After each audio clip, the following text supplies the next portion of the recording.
കഴിഞ്ഞ തവണ ഉത്തർപ്രദേശിൽ ഇന്ത്യ മുന്നണി നേടിയതിനേക്കാൾ സീറ്റ് നേടുമെന്ന് എല്ലാ എഡിറ്റോറിയൽ അംഗങ്ങളും പറയുന്നു.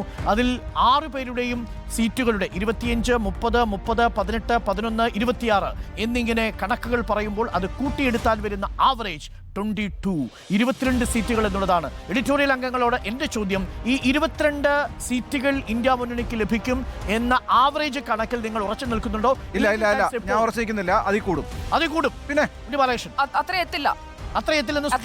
കാരണം അതിന് കാരണം വേണമെങ്കിൽ പറയാം. അതായത് ഈ UP-യിലെ നമ്മൾ നോക്കുകയാണെന്നുണ്ടെങ്കിൽ ഷുവർ ഷോട്ട് എന്ന് പറയാൻ കഴിയുന്നത് 9 സീറ്റുകളാണ്. മാക്സിമം 9 സീറ്റുകളാണ്. 2 ഞാൻ എക്സ്ട്രാ കൊടുത്തതാണ്.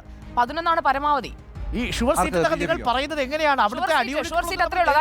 അതായത് മണ്ഡലങ്ങളിലെ, ഞാൻ മണ്ഡലങ്ങളുടെ പേരും പറഞ്ഞല്ലോ ഡോക്ടർ ആരോണ്ട്. അതായത് കനൌജിൽ ജയിക്കും ഉറപ്പാണ്, സംഭാലിൽ ജയിക്കും ഉറപ്പാണ്, മെയിൻപുരി വിജയിക്കും ഉറപ്പാണ്, അസംഗഡ് വിജയിക്കും ഉറപ്പാണ്, മൊറാദാബാദ് വിജയിക്കും, റാംപൂർ വിജയിക്കും. ഇത്രയും ഉറപ്പാണ്.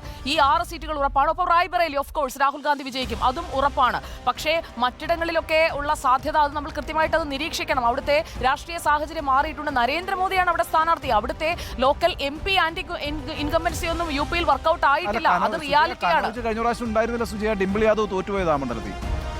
കഴിഞ്ഞ പ്രാവശ്യം തോറ്റുപോയ മണ്ഡലമാണ്. അവിടെയാണ് ഇപ്പൊ അഖിലേഷ് യാദവ് ജയിക്കുന്നത്. അതായത് ഒരു സീറ്റ് കൂടുതലാണ്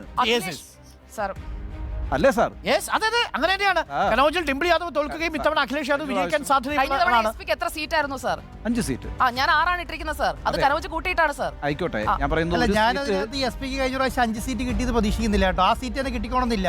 ഞാൻ ഉദ്ദേശിക്കുന്നത് BSP കിട്ടിയ 10 സീറ്റ് ഉണ്ടല്ലോ, അതിന്റെ അകത്ത് 6 or 7 സീറ്റ് ചിലപ്പോൾ SP കിട്ടാൻ സാധ്യതയുണ്ട്. അതാണ്. അതും പ്ലസ് അതിനകത്ത് 4 സീറ്റും പിന്നെ നമ്മുടെ കോൺഗ്രസിന്റെ 2 സീറ്റും. അതായത് അപ്പം BJP അവിടെ ഒരു സീറ്റ് പോലും ലൂസ് ചെയ്യില്ലെന്നാണോ ആന്റോ അഗസ്റ്റിന്റെ? BJP അവിടെ ലൂസ് ചെയ്യേണ്ട സാഹചര്യം ഇപ്പോഴത്തെ സിറ്റുവേഷൻ ഞാൻ നോക്കിയിട്ട് അവിടെ ലൂസ് ചെയ്താൽ 4 സീറ്റ് ലൂസ്. കാരണം അവിടെ എന്താ സാർ, അവിടെ രാമക്ഷേത്രം അടക്കമുള്ള കാര്യങ്ങൾ അവിടെ വളരെ ഇമ്പാക്റ്റ് ഉണ്ടാക്കിയിട്ടുണ്ട്. നമ്മൾ പറയുമ്പോൾ നമ്മളിങ്ങനെ പറഞ്ഞിട്ട് കാര്യമില്ലല്ലോ.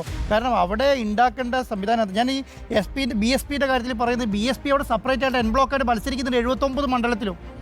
79 മണ്ഡലത്തിലും BSP അവിടെ മത്സരിക്കുന്നുണ്ടല്ലോ. കാരണം അത് ഇന്ത്യ മുന്നണിയുടെ ഭാഗം അല്ലല്ലോ. അല്ല. അപ്പൊ എന്താണ്, അത്രയും വോട്ട് നമുക്ക് SP-യിലേക്ക് വരുമെന്ന് നമുക്ക് നിശ്ചയിക്കാനേ പറ്റില്ല. അത് ഏത് ലോജിക്കോടുകൂടിയാണ് നമ്മൾ കഴിഞ്ഞ തവണ NDA നേടിയിരിക്കുന്ന 49% വോട്ട് 46% കുറയുമെന്നാണ് ഈ എക്സിറ്റ് പോൾ ഫലങ്ങൾ പറയുന്നത്. 3% വോട്ട് കുറയുമെന്ന് പറഞ്ഞാൽ അതിന്റെ അർത്ഥം അതിനകത്തൊരു ഡിപ്പ് ഉണ്ടാവുമെന്ന് തന്നെയാണ്. അക്കാര്യത്തിൽ സംശയമൊന്നുമില്ല.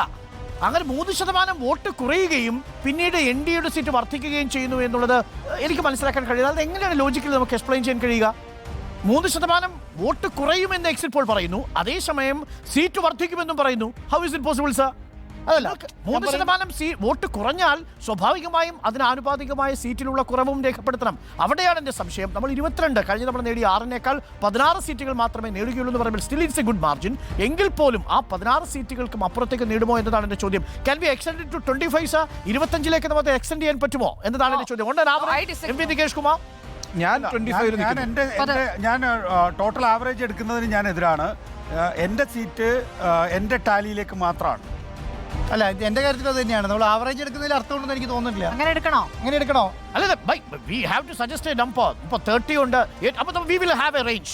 നോക്കൂ, അങ്ങനെയാണെങ്കിൽ നമ്മൾ റേഞ്ചിലേക്ക് പോകുന്നു. പക്ഷേ ആ റേഞ്ച് അൺറിയലിസ്റ്റിക് ആണ്. കാരണം അൺറിയലിസ്റ്റിക് ആണ്. ഇത് നോക്കൂ, സ്റ്റാറ്റിസ്റ്റിക്സ് പ്രകാരം 25, 26, 30, 30 ഇത് 4 ഒണ്ടാൻ ആവറേജും ഈ മീഡിയന്റെ അടുത്ത് കിടക്കുന്നത്. ബാക്കി 2 ഔട്ട്ലെയേഴ്സ് ആണ്. 18 നമുക്ക് കൂട്ടാം. പക്ഷേ 11 സുജയുടെ നമ്പർ ഒരു ഔട്ട്ലെയർ നമ്പർ ആയിട്ടാണ് കിടക്കുന്നത്. സ്വാഭാവികമായും ആ നമ്പർ വരുന്നത്. നോക്കൂ, ആ 11 ഞാനിത് ജൂൺ 4-ലേക്ക് 4-ാം തീയതി സുജയ റിസ്ക് ഏറ്റെടുക്കാൻ തയ്യാറാണ്. സോ 11 എന്നതാണ് സുജയുടെ ടേക്ക്. ഇന്ത്യ മുന്നണി 5 സീറ്റുകൾ മാത്രമാണ് വർദ്ധിപ്പിക്കുക. കഴിഞ്ഞ തവണയുള്ള 6-ൽ നിന്ന് 11 മാക്സിമം പോകാം എന്നുള്ളതാണ്. അങ്ങനെയാണെങ്കിൽ we will put in A range. നമ്മൾ ഉത്തർപ്രദേശിലുള്ളത് ഒരു റേഞ്ചായിട്ട് എഴുതും. ഇന്ത്യ മുന്നണി പറയുന്നത് 40 സീറ്റുകൾ, എന്നാൽ റിപ്പോർട്ടറിന്റെ എഡിറ്റോറിയൽ ടീം പറയുന്നത് 11 മുതൽ 11 മുതൽ 30 വരെ സീറ്റുകൾ ലഭിക്കാം എന്നതാണ് റിപ്പോർട്ടറിന്റെ എഡിറ്റോറിയൽ ടീമിന്റെ റേഞ്ച്. തീർച്ചയായിട്ടും ഇതൊരു വലിയ റേഞ്ച് ഡിഫറൻസ് ഉണ്ട് ഇതിൽ, 11 മുതൽ 30 വരെ. പക്ഷേ എങ്കിലും ഇതാണ് പരമാവധി 30 സീറ്റുകൾ വരെ ഇന്ത്യ മുന്നണിക്ക് ലഭിക്കാം. പക്ഷേ ഇന്ത്യ മുന്നണി തന്നെ കണക്ക് കൂട്ടുന്നത് 40 ഇവിടെ മൈനസ് ആവുന്നത് 10 സീറ്റുകൾ മൈനസ് ആവുന്നു. മാക്സിമം കണക്കിലെടുത്താൽ അങ്ങനെയാണെങ്കിൽ 295 എന്നുള്ളത് 285 ആയി കഴിഞ്ഞു. Now moving to the Rajasthan.